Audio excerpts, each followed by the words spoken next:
एका 17 वर्षीय अल्पवयीन मुलीवर कॉलेजच्या 7 विद्यार्थ्यांनी सामूहिक अत्याचार केल्याची धक्कादायक घटना घडली आहे। पीडित मुलगी रविवारी आपल्या एका मित्राला भेटायला गेली होती, पण ज्या मित्रावर विश्वास ठेवला त्याच मित्राने पीडितेचा घात केला।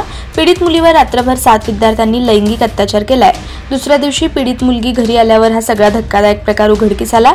या प्रकरणी पोलिसांनी आरोपीला अटक केली आहे। घटनेचा पुढील तपास सुरू आहे। संबंधित घटना तमिळनाडूच्या कोईमत्तूर येथे घडली आहे।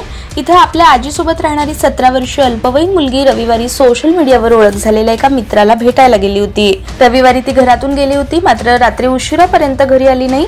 तिच्या घरच्यांनी सर्वत्र तिचा शोध घेतला, पण काहीच थांगपत्ता लागला नाही। अखेर नातेवाईकांनी तिच्या फोनवर संपर्क साधला, मात्र तिचा मोबाईलही स्विच ऑफ लागत होता। त्यामुळे घाबरलेल्या पीडितेच्या वडिलांनी पोलीस ठाण्यात धाव घेतली आणि मुलगी बेपत्ता असल्याची तक्रार दाखल केली। पोलिसांनी अचानक बेपत्ता झाल्यानं हे प्रकरण गांभीर्याने घेत तपासाची चक्र फिरवली आणि लोकेशन शोधण्यात पोलिसांना अपयश आलं। तरी देखील दुसऱ्या दिवशी सोमवारी पीडित मुलगी स्वतःहून घरी परतल्यानंतर पोलिसांनी तिला ताब्यात घेत चौकशी केल्यावर मुलीने सत्य सांगितल्यावर पोलीसही हादरले।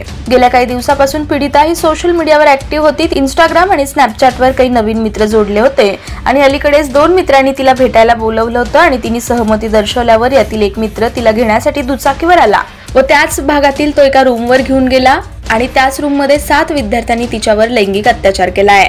7ही आरोपींना पोलिसांनी अटक केली आहे। संबंधित आरोपींना न्यायालयात हजर केलं असता न्यायालयानं त्यांना न्यायालयीन कोठडी सुनावली असून कोईमत्तूर मध्यवर्ती कारागृहात त्यांची रवानगी करण्यात आली आहे। घटनेचा अधिक तपास पोलीस करीत आहेत।